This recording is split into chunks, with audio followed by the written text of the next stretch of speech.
அனைவருக்கும் வணக்கம். உலகத்தில் ஆண் இனம் விரைவில் அழிய போகுது அப்படின்னு சொல்லிட்டு ஒரு ஆய்வறிக்கை இப்போ வெளியே வந்திருக்கு. இது உலக அளவில் மிகப்பெரிய அளவில் அதிர்ச்சியை ஏற்படுத்தியிருக்கு. என்ன விஷயம் அப்படின்றத தெளிவாக இந்த வீடியோவில் நம்ம பார்க்க போகிறோம்.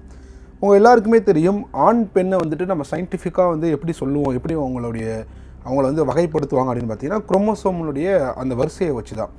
எக்ஸ் அப்படின்னு முடியும் போது அவங்கள பெண்கள் அப்படின்னும், XY அப்படின்னு முடியக்கூடிய குரோமோசோம் உடையவர்கள் ஆண்கள் அப்படின்னு சொல்லிட்டு அறிவியல் பூர்வமாக நம்ம பிரிப்போம்.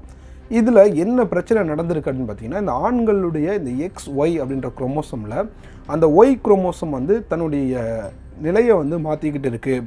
அது கடந்த 166 மில்லியன் ஆண்டுகளில் ஏகப்பட்ட கிட்டத்தட்ட 900க்கும் அதிகமான மரபணு தகவல்களை அது இழந்துருச்சு அப்படின்னு சொல்லிட்டு ஒரு ரிசர்ச் இப்போ வெளியே விட்டுருக்காங்க. இந்த அறிக்கை, இந்த ஆய்வு அறிக்கையினுடைய அடிப்படையில் அறிவியலாளர்கள்லாம் என்ன சொல்கிறாங்க அப்படின்னு பார்த்தீங்கன்னா, இன்னும் கிட்டத்தட்ட ஒரு 11 மில்லியன் ஆண்டுகளுக்குள்ள இந்த Y குரோமோசோமே அழிஞ்சிரும். அப்படின்னா என்ன அர்த்தம் அப்படின்னு பார்த்தீங்கன்னா, பிறக்கக்கூடிய குழந்தைகள் பெண் குழந்தைகள் மட்டும்தான் பிறப்பாங்க, ஆண் குழந்தைகளே பிறக்க மாட்டாங்க அப்படின்ற ஒரு சூழ்நிலை உருவாகும். ஆண் குழந்தைகள் மட்டும்தான் பிறப்பாங்க அப்படின்னா மனித இனத்துக்கே அது மிகப்பெரிய அளவில் ஒரு அழிவை ஏற்படுத்தக்கூடிய ஒரு நிகழ்வு அப்படின்ட்டு அறிவியலாளர்கள் அவங்களுடைய ஆய்வு அறிக்கையின் மூலமாக தெளிவுபடுத்தியிருக்காங்க. சரி, இப்போ என்ன அந்த விஷயத்தை பற்றி ஏன் சொல்கிறீங்க அப்படின்னு கேட்டிங்கன்னா, இப்போ இருக்கக்கூடிய ஆண்கள் பயப்பட வேண்டிய அவசியம் இல்லை.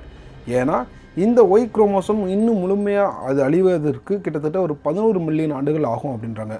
11 மில்லியன் ஆண்டுகள்னால் கிட்டத்தட்ட எவ்வளவோ வருஷம், எத்தனையோ லட்சம் வருஷங்கள் இருக்குது. ஸோ அதனால் இப்போ இருக்கிறவங்க பயப்பட தேவையில்லை.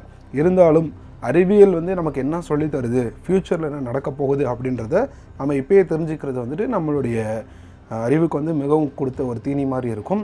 இன்னொரு விஷயம் என்ன அப்படின்னு பார்த்தீங்கன்னா, இப்போ எல்லாருக்குமே தெரியும், இந்த 90s கிட்ஸ்க்கு பெண் கிடைக்க மாட்டேது அப்படின்னு சொல்லிட்டு ஒரு பிரச்சனை போய்கிட்டு இருக்குல்ல.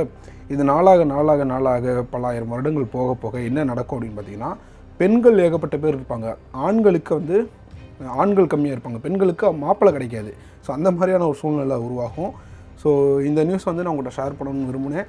இன்னொரு விஷயம், நம்ம சேனலை இன்னும் நீங்கள் சப்ஸ்கிரைப் பண்ணாமல் பார்க்குறீங்க அப்படின்னா மறக்காமல் சப்ஸ்கிரைப் பண்ணிட்டு பாருங்கள். நன்றி.